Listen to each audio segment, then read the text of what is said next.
Doctrina y Convenios 82. Sión se ha de levantar.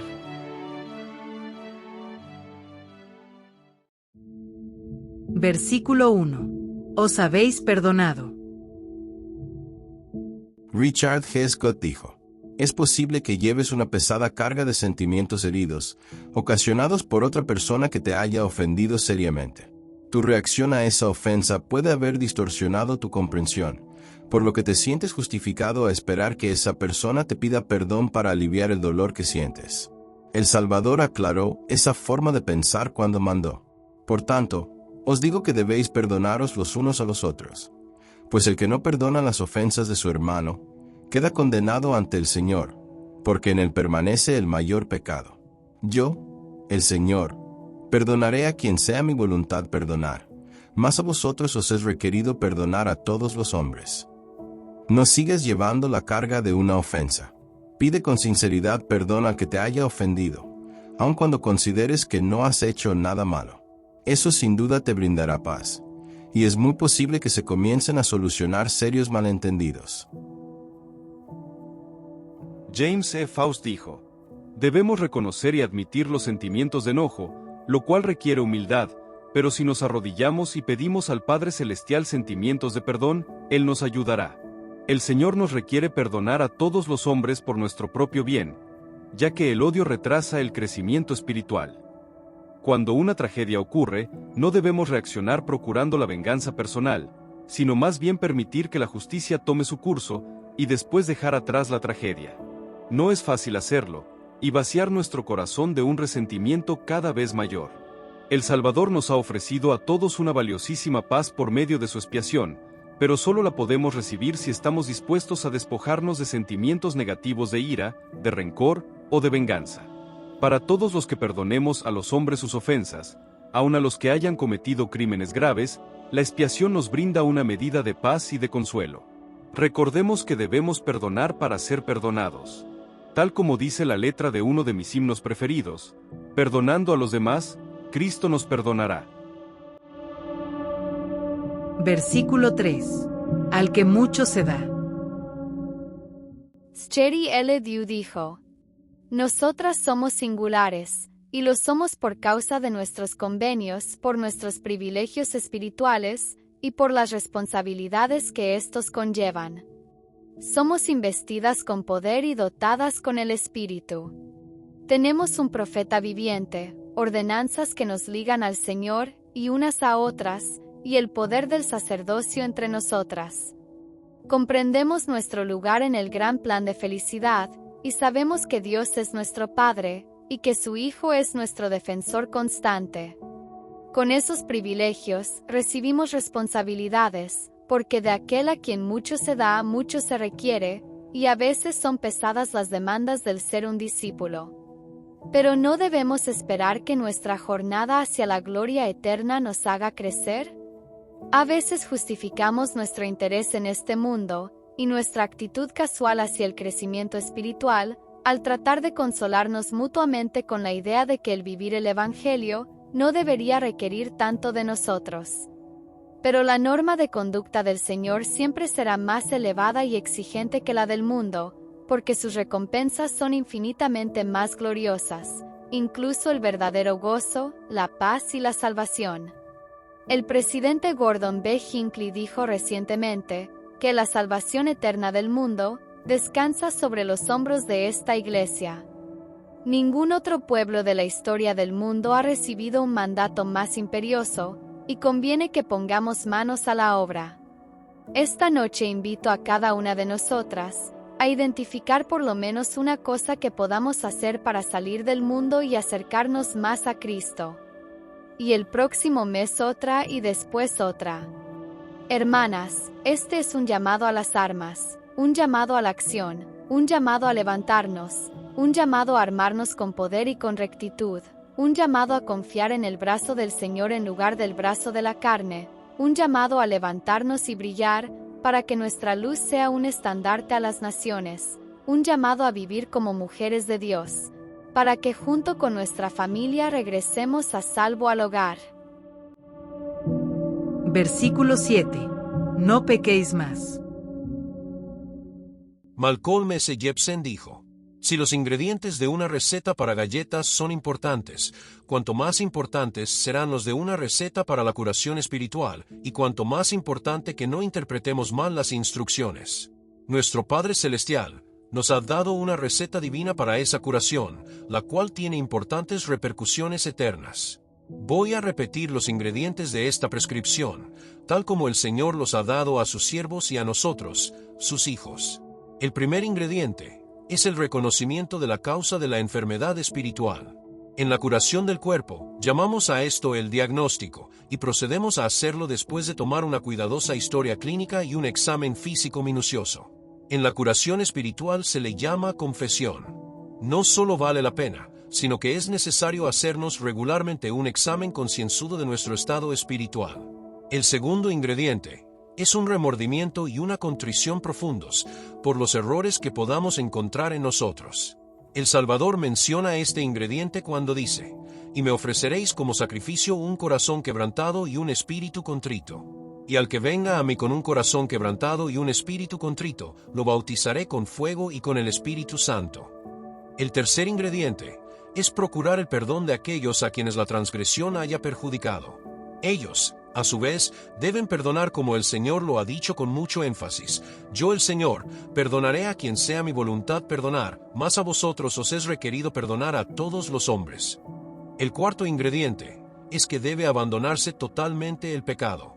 Veo a demasiadas personas que después de haberse arrepentido, vuelven a caer más tarde en sus viejos errores. Cuando eso sucede, el pecado retorna al pecador, que después de todo, quizás no se hubiera arrepentido de verdad. Leemos lo siguiente: no os imputaré ningún pecado, id y no pequéis más, pero los pecados anteriores volverán al alma que peque. El quinto ingrediente es que tiene que haber obediencia a todos los mandamientos de Dios. Esto quiere decir que los que han cometido transgresiones graves y se arrepienten, no se habrán arrepentido de verdad hasta que paguen el diezmo íntegro, hasta que hayan vencido los problemas que tengan para cumplir la palabra de sabiduría, hasta que sean moralmente limpios y guarden santo el día de reposo. Sexto, el pecador debe suplicar al Señor misericordia, fortaleza y perdón, hasta que reciba paz de conciencia por medio del Espíritu Santo. Esa es la esencia de la expiación de nuestro Señor y Salvador Jesucristo. El séptimo y último ingrediente es: deben existir una fidelidad y un servicio constantes a lo largo de toda la vida de la persona. Versículo 10. Estoy obligado. Richard G. Scott dijo: hoy en día, la vida puede ser tan complicada y las dificultades tan grandes, que nos resulta imposible resolverlas solos. Todos necesitamos la ayuda del Señor. Pero hay muchas personas que no saben cómo recibirla, y a veces piensan que Él no les escucha. ¿Cómo puede ser? Si Él mismo ha dicho: pedid y recibiréis, llamad y se os abrirá. Este problema surge, ya sea porque no cumplimos sus leyes espirituales para recibir la ayuda, o porque no la reconocemos al recibirla. Santiago dijo: pedís y no recibís, porque pedís mal. Es cierto que el Señor dijo: pedid y recibiréis, pero también afirmó: he aquí, no has entendido, has supuesto que yo te lo concedería, cuando no pensaste sino en pedirme. Es obvio que Él espera que hagamos nuestra parte. ¿Y qué debemos hacer? Nadie puede pretender que se cumpla una ley física si no la obedece. Así es con las leyes espirituales: cuando queremos ayuda, debemos seguir la ley espiritual de la que ésta dependa. La ley espiritual no es algo misterioso, es comprensible. Las Escrituras la definen en detalle. El Salvador dijo: yo el Señor, estoy obligado cuando hacéis lo que os digo, mas cuando no hacéis lo que os digo, ninguna promesa tenéis. Juan enseñó: y cualquiera cosa que pidiéremos la recibiremos de Él, porque guardamos sus mandamientos, y hacemos las cosas que son agradables delante de Él. Y Nefi aconsejó: no recordáis las cosas que el Señor ha dicho, si no endurecéis vuestros corazones, y me pedís con fe, creyendo que recibiréis, guardando diligentemente mis mandamientos, ¿de seguro os serán manifestadas estas cosas? Versículo 14. Belleza y santidad.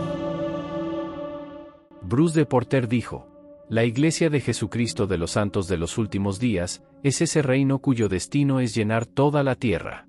En la milagrosa sabiduría del Todopoderoso, la edificación del reino de Dios en los últimos días se llevará a cabo por medios sencillos y claros.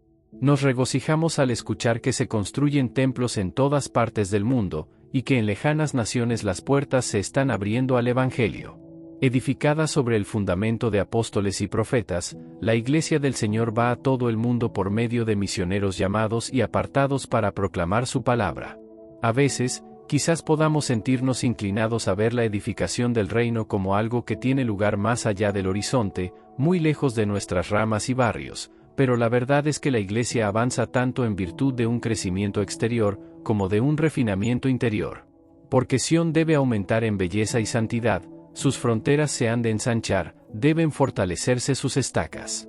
No tenemos que ser llamados a servir lejos del hogar, ni tenemos que tener un cargo prominente en la Iglesia ni en el mundo para edificar el reino del Señor.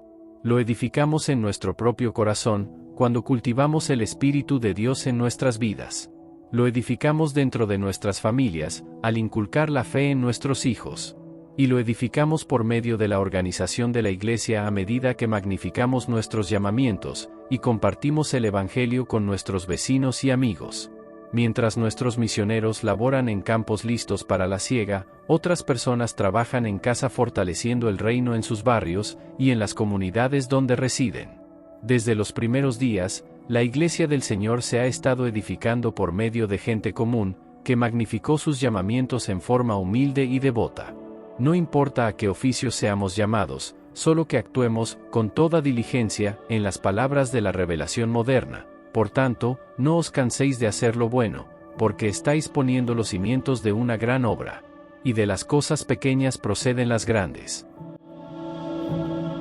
Versículo 18. Para el beneficio de la Iglesia. Gordon B. Hinckley dijo: participamos en algunos negocios, pero no muchos.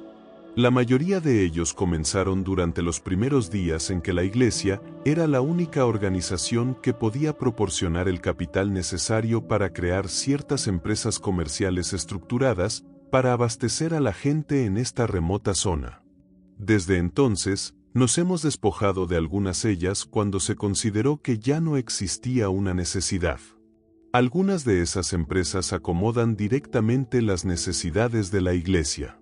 Por ejemplo, la comunicación es un asunto que nos incumbe, debemos comunicarnos con gente de todas partes del mundo, debemos comunicarnos aquí, para dar a conocer nuestra posición, y en el extranjero para familiarizar a otras personas con nuestra obra. Y por eso somos dueños de un periódico, el Deseret News, la institución empresarial más antigua de Utah. Igualmente, somos dueños de emisoras de radio y televisión, las cuales proporcionan una voz a las comunidades a las que prestan servicio. Contamos con una sección de bienes raíces, diseñada principalmente para asegurar la viabilidad comercial y el atractivo de las propiedades que rodean la manzana del templo. El centro de muchas ciudades se ha deteriorado terriblemente. Sin embargo, no se puede decir eso de Salt Lake City. Con los hermosos terrenos de la manzana del templo, y la manzana adjunta hacia el este, mantenemos unos jardines comparables a los mejores de cualquier parte del mundo. ¿Funcionan esas empresas con fines de lucro? Claro que sí. Funcionan en un mundo competitivo, pagan impuestos, son integrantes importantes de esta comunidad. Y obtienen ganancias, y de esas ganancias proviene el dinero que utiliza la Fundación de la Iglesia de Jesucristo de los Santos de los Últimos Días, para ayudar a las causas buenas y de caridad de esta comunidad, así como del exterior, y particularmente para colaborar en la gran obra humanitaria de la Iglesia. Esas entidades empresariales contribuyen con un 10% de sus ganancias a la Fundación, la cual no puede dar donaciones a sí misma ni a otras entidades de la Iglesia, pero puede utilizar sus recursos para ayudar a otras causas, lo que hace generosamente. Se han distribuido millones de dólares, se ha alimentado a miles de personas, se les han suministrado medicinas, se les ha dado ropa y albergue en épocas de gran emergencia y terribles aflicciones. Cuán agradecido estoy por la beneficencia de esta maravillosa fundación que obtiene sus recursos económicos de las empresas de la Iglesia.